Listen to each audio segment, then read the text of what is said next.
bonjour et merci d'être avec nous pour ce nouveau numéro de Ça bouge sur les marchés. Et décidément, ça bouge en ce moment puisque je reçois aujourd'hui Arthur Leroux, PDG d'Enogia et Antonin Pochet, directeur général délégué. Bonjour messieurs. Bonjour. Bonjour Laurent. Alors, on va parler d'Enogia, société qui a plus de 10 ans, fondée par vous, des ingénieurs arts et métiers. Vous aviez cette envie, cette conviction de mettre votre expertise technique et commerciale au service des enjeux environnementaux. Ça, c'est un beau programme. Qu'est-ce que ça veut dire concrètement, Arthur ?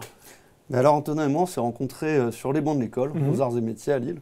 Et puis on a chacun tracé notre route vers des débuts de carrière différents. Antonin vers l'audit financier, moi plutôt dans le développement de technologies. Et à un moment, on s'est retrouvés avec l'envie commune de faire avancer la transition énergétique et notamment de lever des verrous grâce à des technologies que nos expériences nous permettaient de développer. Concrètement, par quoi ça se traduit ? On a développé une technologie de micro-turbomachine qui est unique, qui est brevetée et qui est déclinable sur deux applications. La première sont les machines ORC qui convertissent la chaleur en électricité, on va en parler. La seconde sont les compresseurs pour piles à combustible à hydrogène. Bon, alors justement, vous avez raison Arthur, on va en parler. Convertir la chaleur en électricité, je me tourne vers Antonin. J'imagine c'est pour valoriser cette chaleur habituellement perdue. Et Dieu sait qu'il y en a partout, notamment sur les sites industriels. Mais alors une fois que j'ai dit ça, Arthur, moi j'ai une foule de questions. Comment ça fonctionne ? Quelle est la taille de ces micro-turbo-machines ? Quels sont leurs débouchés ? Bref, je veux tout savoir, quoi. Effectivement, on parle de gâchis énergétique, c'est-à-dire qu'on va parler de chaleur gâchée, non valorisée, donc ce qui va être des gaz d'échappement, du refroidissement de moteur, tout ce qui va tourner autour de la combustion, le traitement de déchets. Et cette énergie, nos clients n'en font rien, elle n'a donc pas de valeur pour eux.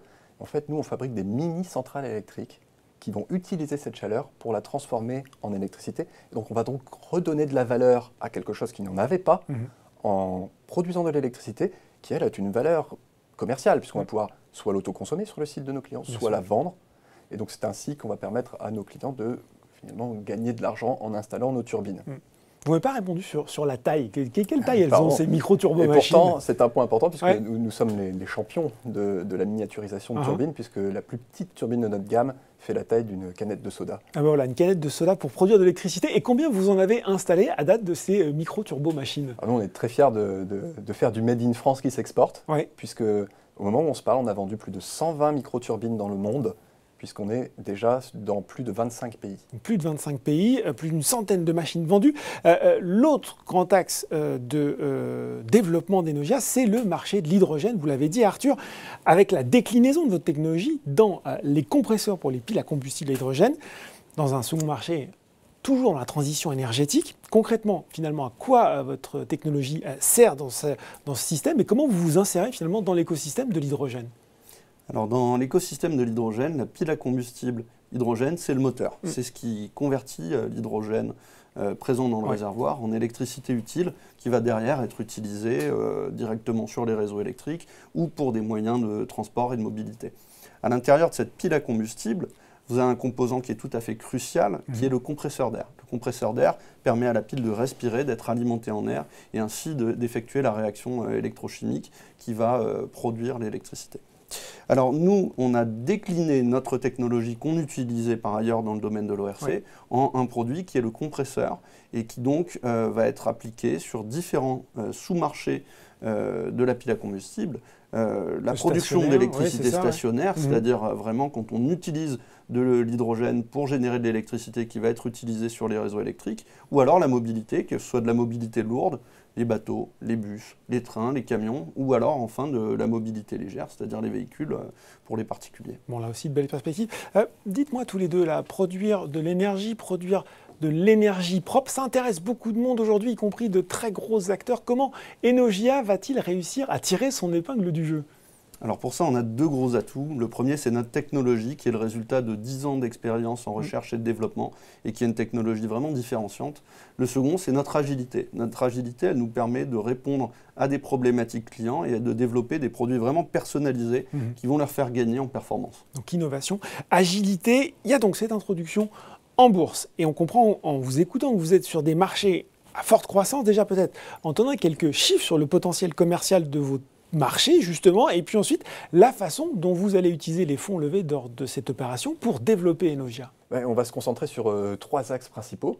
Le premier, la recherche et développement pour maintenir notre avance technologique. Le deuxième, c'est l'aspect commercial, avec deux facteurs, je dirais, de réussite.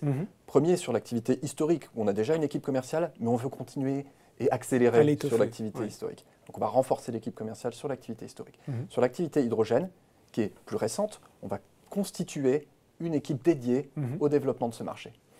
Et enfin, les capacités de production. On va devoir monter en cadence, monter en volume et accroître nos capacités de fabrication de micro-turbomachines, toujours en France. Donc ça, c'est produit en France. Belle perspective de développement. Antonin, comment tout ça va se traduire en objectifs financiers cette fois-ci? On est sur des marchés à très fort potentiel. On a de l'avance technologique, donc on peut être ambitieux. Nous visons 95 millions d'euros de chiffre d'affaires en 2025, avec une marge d'EBITDA permise par la haute valeur ajoutée de nos produits, qui se rapproche de 30%. Marge proche de 30%. J'ai envie de finir avec vous, Arthur, avec cette question. À un moment où les critères ESG, environnementaux, sociaux, sociétaux, de gouvernance ont de plus en plus d'importance, au moment où tout le monde a envie d'investir dans ce qui fait sens, dans ce qui a du sens, finalement, investir dans une société qui trouve des solutions pour accélérer la transition énergétique. Est-ce que vous ne cochez pas toutes les cases chez Enogia ? En tout cas, on est fidèle à nos valeurs. On est une société qui est implantée dans les quartiers nord de Marseille, qui accorde une importance toute particulière à son personnel et au bien-être au travail. Et puis, on est vraiment très attachés, Antonin et moi, à développer ce territoire où on s'est installé et qui nous a adoptés. Alors, évidemment, on propose une technologie au service d'une énergie propre, bien entendu, mais vraiment, notre but, c'est de concilier la croissance avec des engagements environnementaux et sociétaux. Et le tout made in France, voilà, il fallait le signaler. Merci beaucoup, messieurs, d'être venus sur le plateau pour nous présenter cette introduction en bourse Enogia, un cleantech qui s'introduit actuellement sur Euronext Growth. Merci beaucoup. Merci. Ça bouge sur les marchés. C'est fini pour aujourd'hui. À très bientôt pour un nouveau numéro.